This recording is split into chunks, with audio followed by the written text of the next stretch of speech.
Tonight, you'll probably cook something.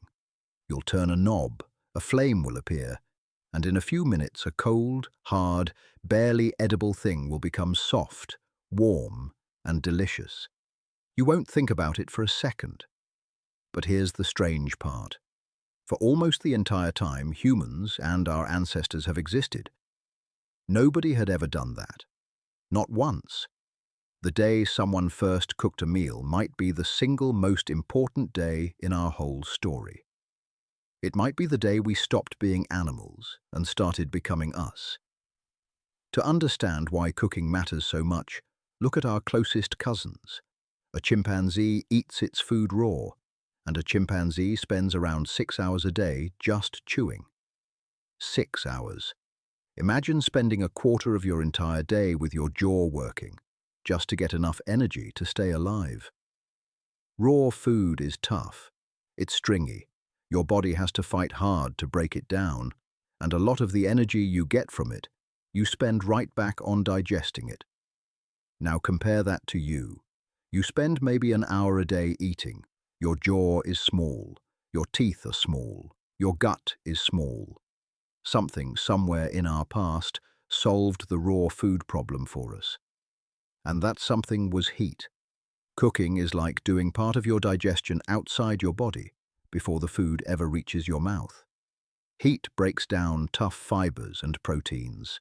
It kills things that would make you sick. It turns a hard root or a chewy piece of meat into soft fuel your body can unlock in minutes instead of hours. And this isn't a guess.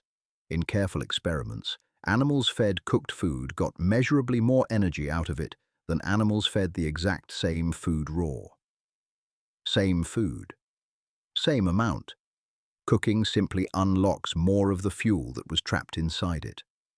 Cook your food, and suddenly you have a surplus of energy and a surplus of time. And that surplus, one scientist argues, is the reason you have the brain to understand this sentence. In 1999, a Harvard anthropologist named Richard Wrangham proposed something bold. He called it the cooking hypothesis. His claim was simple and enormous. Cooking didn't just change our menu. Cooking changed our bodies. Cooking made us human. Here's his logic. Brains are incredibly expensive. Your brain is about 2% of your body weight, but it burns around 20% of your energy. You cannot grow a big, hungry brain unless you can feed it. And you cannot feed it on 6 hours of chewing raw leaves. Wrangham argued that once our ancestors started cooking, they got more energy from less food, and they got it faster. The gut could shrink because it didn't have to work as hard, and the energy saved by that smaller gut could be spent somewhere else.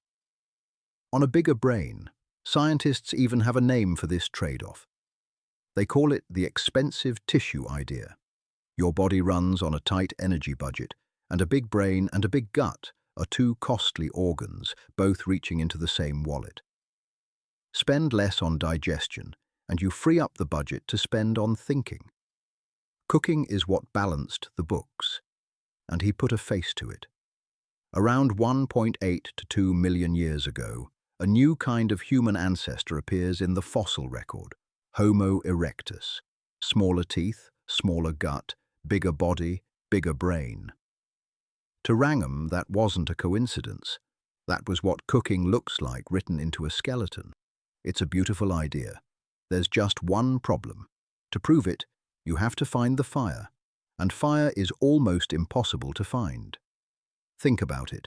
A campfire from last week is basically gone after a bit of rain and wind. Now try finding one from 1 million years ago. The ash blows away. The charcoal rots. The evidence is, almost literally, smoke. So archaeologists go hunting for the faint traces that survive. And one of the oldest is in a cave in South Africa called Wonderwerk. Deep inside it, in layers laid down at least 1 million years ago, researchers found burned bits of bone and the ashy remains of burned plants, sitting where ancient people once gathered. Not a fire someone lit and walked away from. Fire used again and again in the same place, by people who seem to have known what they were doing.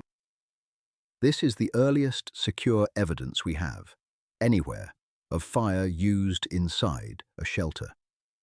There are older hints of fire out in the open across Africa, but those are fiercely debated, because in the open, a natural wildfire can leave exactly the same marks.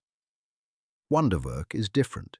It's a cave, and these traces sit far enough inside that a wild grass fire could never have reached them.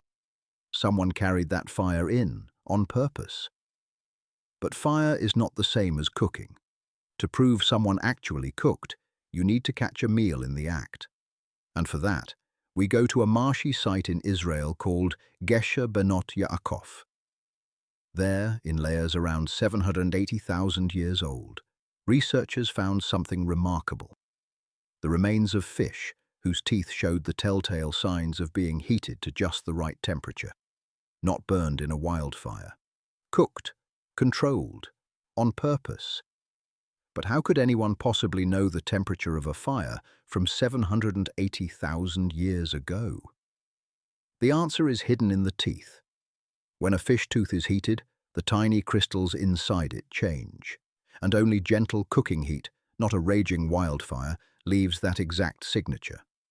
Grilled, not incinerated. And the teeth at this site say grilled. As far as we can prove with hard evidence, that is the oldest known meal in human history. Someone, near a lake, 750,000 years ago, cooked a fish, and we can still tell. So now we have a puzzle. Wrangham's hypothesis says cooking should have started around 1.8 million years ago, because that's when our bodies start to change. But the clearest proof of an actual cooked meal is only about 800,000 years old. That's a gap of roughly 1,000,000 years, 1,000,000 years of mystery. And there are really only two ways to read it. Maybe cooking really is that old, and we simply haven't found the evidence yet, because fire is so good at erasing itself. The meals are out there, turned to dust. Or maybe Wrangham is wrong about the timing, and our ancestors got their early advantage some other way, with cooking arriving later as a powerful upgrade rather than the original spark. And some researchers push back hard on the early date. They point out that clear, everyday use of fire only shows up at lots of sites a few 100,000 years ago, long after Homo erectus appeared. If they're right, our ancestors' bodies began changing before cooking was common, and something else lit the first spark. Scientists genuinely disagree about this right now. That's not a gap in this video. That's a gap in human knowledge. Nobody yet knows the day we first cooked. But think about what we do know. Somewhere between 1 and 2 million years ago, one of our ancestors took a piece of food, held it over a flame, and waited. They didn't know they were doing anything important. They were just hungry, and yet that small, ordinary act may have set off everything that followed. The shrinking gut, the growing brain, the free time that fire created in the evening, sitting around a warm light, which is maybe where we first started to talk and tell stories and become the kind of creature that wonders about its own past. And there's a real clue this matters. Researchers studied a people who still gather around fires and found their daytime talk was mostly practical, but their firelight talk became something else entirely. Stories, myths, people who weren't there, whole worlds imagined in the dark. The fire didn't just cook the food, it lit up the imagination. So tonight, when you turn that knob and the flame appears, remember, you're not just making dinner. You're repeating the oldest human ritual there is. A ritual older than language, older than our species, maybe the very thing that made us us. If you like having your everyday questions answered like this channel does one every single day. Subscribe and stay curious.